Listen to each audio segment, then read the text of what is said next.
Bonjour, je m'appelle Mbengpuka. Aujourd'hui, je vais vous parler de la parole.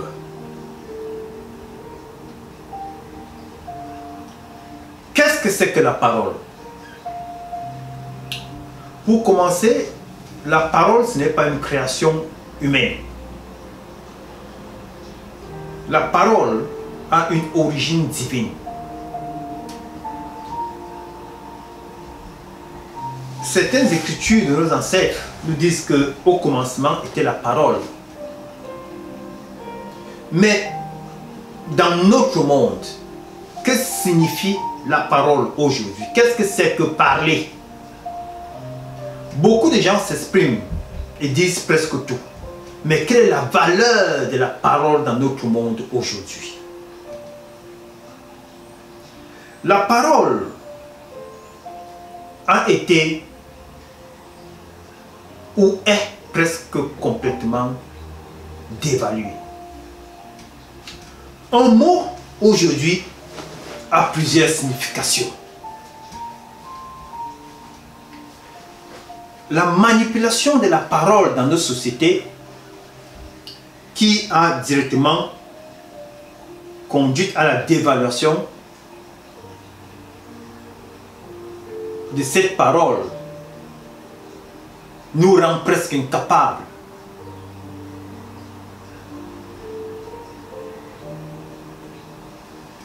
et ne nous donne aucune force de réaction, de motivation, de compréhension, ni de ce que nous disons, ni de ce qui a de la valeur. Mais qu'est-ce que c'est que la parole? La parole, c'est une puissance. Un mot.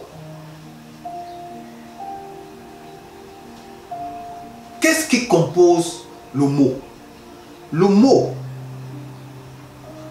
ou une parole est une synchronisation de sons.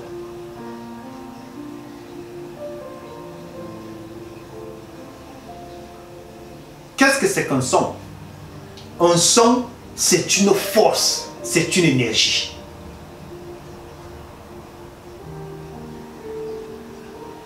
Une force, une énergie. Pourquoi une parole a-t-elle besoin d'énergie? Pour créer, pour faire apparaître. Donc, le mot ou une parole, il n'y a rien de plus puissant, de plus effectif, de plus fort dans notre réalité comme la parole. La parole a une force illimitée. Mais comment redonner cette valeur à la parole? Il suffit d'observer le mouvement créé par la colonisation, là où, dans tout un continent, presque tout un continent, certains êtres humains se sont retrouvés dévalués de leurs paroles, de leur nom. Aujourd'hui, ces êtres humains n'ont toujours pas retrouvé leurs traces et les conséquences causées par ce changement brusque a eu et continue à avoir des répercussions dans le monde entier, et ces répercussions seront encore là dans 100 ans, dans 200 ans, parce que la parole a été détruite, enlevée. Changer le nom d'une personne, interdire à la personne de parler sa langue, forcer à s'exprimer en d'autres langues. Et quand une langue a été construite par rapport aux philosophies et destinée à détruire tout un peuple, les effets seront aussi catastrophiques que ce qu'on voit aujourd'hui. Je prends l'exemple. Si dans une civilisation, le noir est porté d'être mauvais, et maintenant, cette appellation est posée sur un être humain marron, l'effet que ça renvoie sur la personne qui utilise cette langue est détruisante. Quelle qu'en soit la personne qui utilise la langue, que ce soit le marron concerné ou l'autre personne, ça détruit. Parce que chaque fois que tu appelles un être humain noir, tu es en train de créer en toi une peur de cet être humain. Tu es en train de créer en toi une dévaluation de cet être humain. Quelle qu'en soit la personne qui parle, que ce soit un être marron ou un Européen, l'effet est le même. Et c'est aussi la même chose si tu appelles un être humain blanc, quel qu'en soit sa couleur, si derrière ce mot, il y a une fausse philosophie qui accompagne ce mot te transforme et ce mot transforme la personne. Ça n'a pas de balance. Ça, c'est comment fort est le nom ou comment, quelle est la puissance derrière toute parole, derrière tout mot. Donc, on ne peut pas continuer après presque qu'une centaine d'années à parler la langue des autres sans la modifier. Parce que la connaissance, la connaissance c'est quoi? La connaissance, c'est de prendre ce qui ne t'appartient pas et de faire ça soi. Pour continuer à parler une langue ou pour internationaliser une langue, il faut que cette langue puisse être à l'avantage de tous ceux qui la parlent. Aujourd'hui, des milliards d'Africains s'expriment en d'autres langues, mais n'ont pas transformé ces langues. Et ça a des conséquences sérieuses dans toutes nos sociétés.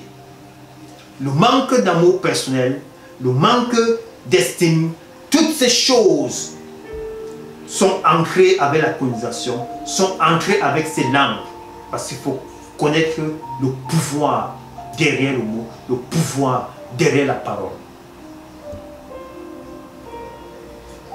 Les institutions basées sur la politique, l'art de manipuler la population, les médias et les publicités ont dévalué la parole. En dévaluant la parole, on a dévalué le monde entier de ses valeurs les plus nobles. Parce que la parole, c'est l'esprit. La parole, c'est tout ce qu'on a. La parole, c'est le son originel. On ne peut pas, ce sera difficile d'avoir un monde